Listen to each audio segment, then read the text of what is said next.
So we've imported our geometry, we have made another CAD model for our fluid domain, and we have also added our continuum physics settings, which is very important to do so. So selected our models, we have added our initial conditions, and we have brought our parts to the regions, and then we have worked on our operation meshing.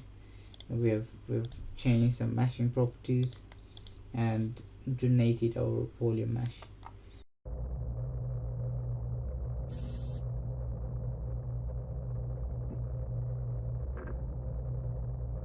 Hello YouTubers, welcome to Two Awesome Tutorials, and today we'll be working on Star CCM to run simulations, CFD simulation on a front wing of a Formula 1 racing car, and I'll be going through all the steps that are required to run simulation on Star CCM. Make sure you watch this video until the end, and hopefully you'll be able to run simulation by yourself. So the first thing you want to do is you want to have a geometry based on which you'll be doing your simulation on. So in order to get your CAD geometry into the Star CCM, or you can also create your own geometry in Star CCM. However, I've got a complex geometry of Star CCM, so I've done it in the in other CAD software. So the CAD softwares are a better option to create your geometry and just import it into your Star CCM. So in order to import your geometry, what you want to do is you want to go to your file, import surface mesh.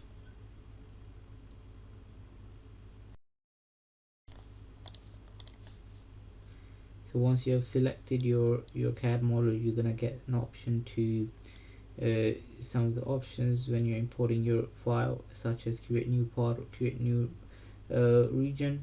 However, we're gonna create new part. We're gonna leave this as default because that works perfectly fine for me.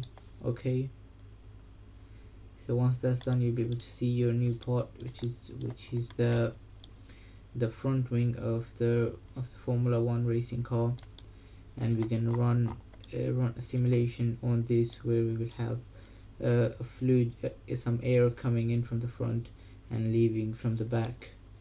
So for that, we're gonna have to make a fluid domain around it. For any simulation, we're gonna need that domain. So in order to do so, I'm simply gonna create a new part here. Okay, we're gonna use a block. You can if you know the dimension, you can just put in here. However, I'm just simply gonna estimate, make the domain a little bit bigger. Yeah, that should be fine for me. So simply create. Actually, what I'm gonna do is I'm gonna use half of my geometry, as this is symmetrical from the middle. So I'm simply gonna use half of my model and use the symmetric transform features to show the other one. This way we wouldn't have to spend a lot of time waiting on the iterations. This is a quicker method, and it is reliable to some extent. So I'm just gonna use this method, create, close. Actually, I'm gonna use the block 2, delete block 1. So we've got our block, the domain for the fluid, and we've got our front wing as well. So since I've got half of my part, I want to get rid of the other half.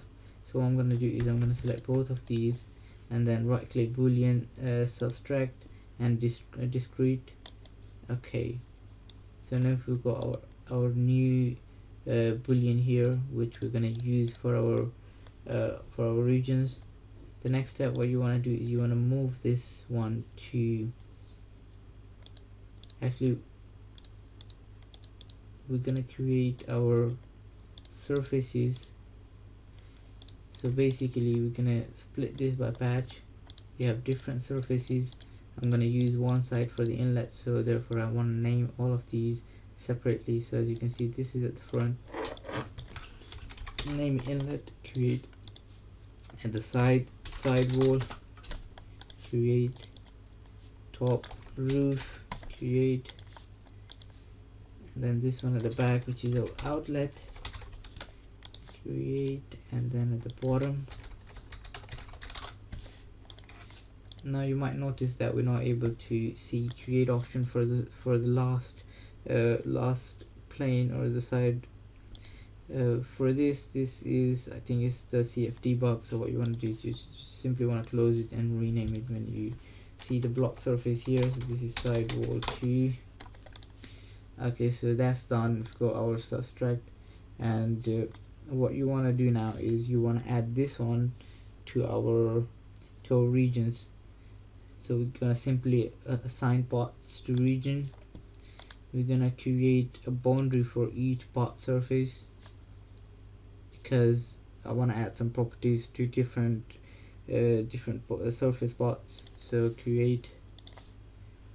Now you'll be able to see your regions. You got region boundaries, and you can see your uh, your patches for the subtract, which is gonna be the front wing. I'm just gonna rename it to the front wing. Okay, once that's done, you wanna add some continue, or you wanna add some physics properties to our simulation.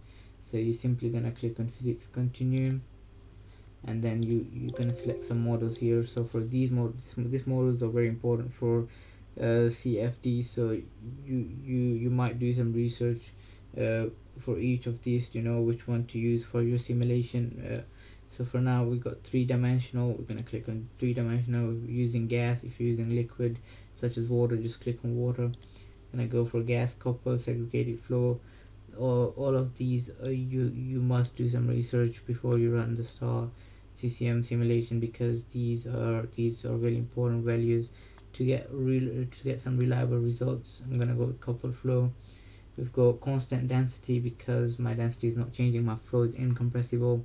It's a steady flow, and I know my inlet speed, and the fluid is simple air. So my flow is constant density, steady flow. I'm using Reynolds number higher than, I think, about 3000, so it's going to be turbulent. KE turbulent is the integration for our iterations, and that's it. So we've got some optional models. If you want to go ahead and select more of these, you can do so, but for now I'm just going to select the required ones.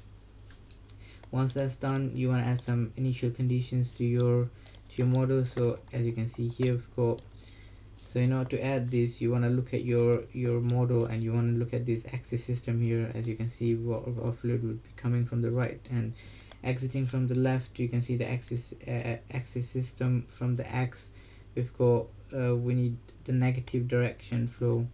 So we're just gonna simply add minus 40 meters per second, which is about 80 90 miles per hour.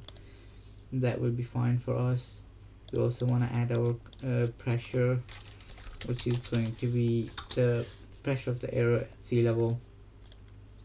Once that's done, you want to go back to your regions. You want to go to your inlet and add, so inlet, which is, so you want to change the type to velocity inlet. For the outlet, you want to change the type to velocity, sorry, pressure outlet. So for the inlet, we can add some properties. We're gonna give it a speed of 40 meters per second.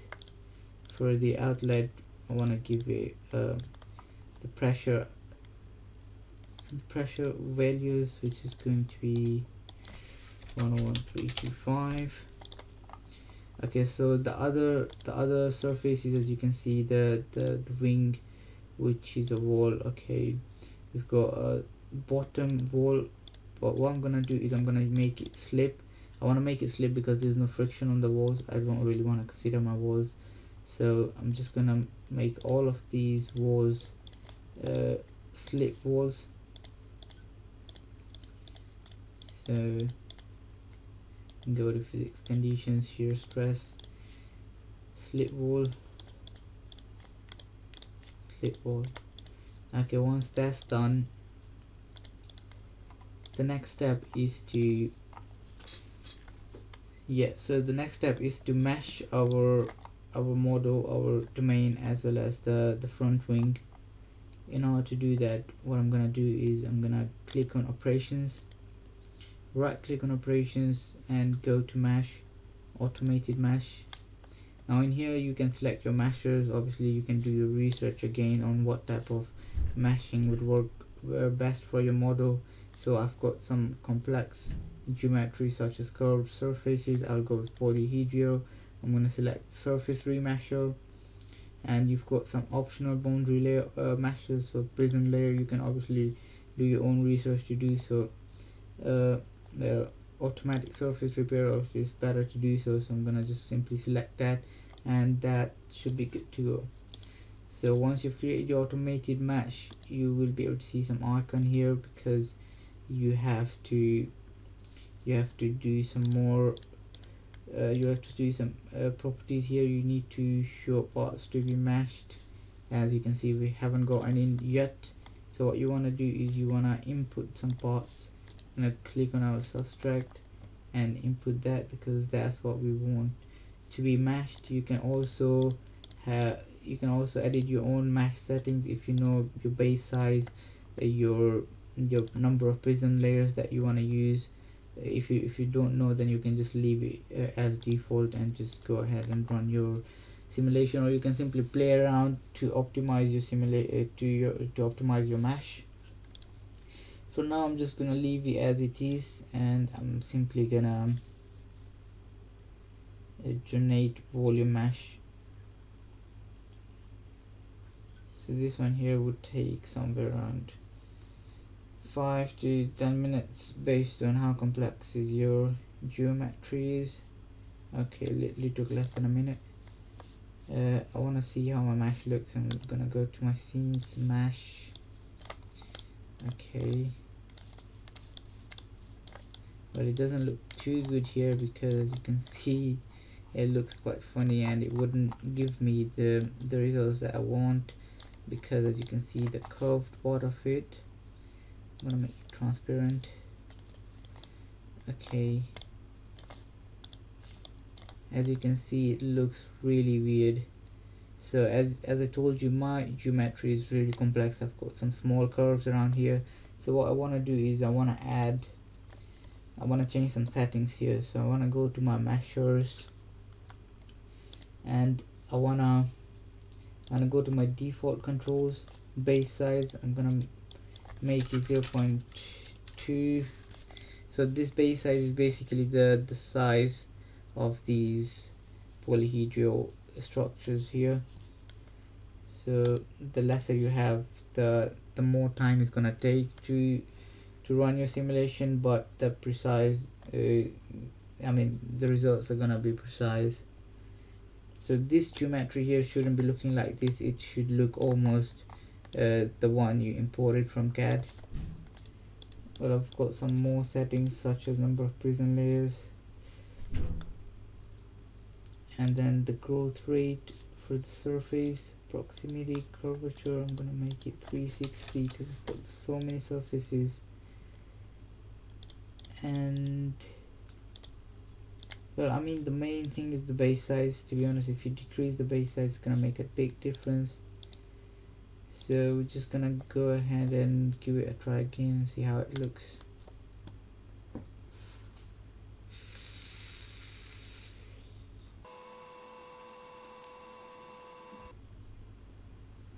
Okay, so as you can see now, it looks way better just by decreasing my base size. The curves here is reasonable. It's not the best curves you would see, but because so what I would do is I would decrease the base size more. I would edit some more settings here, such as surface curvature, proximity, growth rate. Or what I would do is I would create another block around here, and I would add more. I would make it a custom volumetric control. So basically we're gonna make it volumetric control and a custom one, and give it a base size of around 0.002. By doing so, you would get a very reliable result, and the meshing would literally look like the actual ones, the one is supposed to the actual CAD models, and that's how you're supposed to run your simulations. But just for the sake of the tutorial and to save our time, I'm just gonna simply go with this one. So our meshing's done. So we've so I'm just gonna repeat whatever I've done so far. So we've imported our geometry, we have made another CAD model for our fluid domain, and we have also added our continuum physics settings, which is very important to do so. So selected our models, we have added our initial conditions, and we have brought our parts to the regions, and then we have worked on our operation meshing. We've changed some meshing properties and donated our polymer mesh. So now we have done all of the pre-processing conditions and the settings, the properties that are required, uh, and now we can proceed to doing the post-processing after running the simulation. So I'm gonna end this video here. You can run your simulation, and then you can watch the second part of this video, which is going to be based on post-processing. I'll be creating reports of drag down forces. It's quite simple to do so, so please make sure you watch post-processing to see how you can get the useful results out of the simulation. And thank you for watching this video. I hope it helped you. uh, Make sure you subscribe to Do Awesome for more CFD based tutorials and loads of other engineering stuff, and I'll see you in the next video. Bye bye.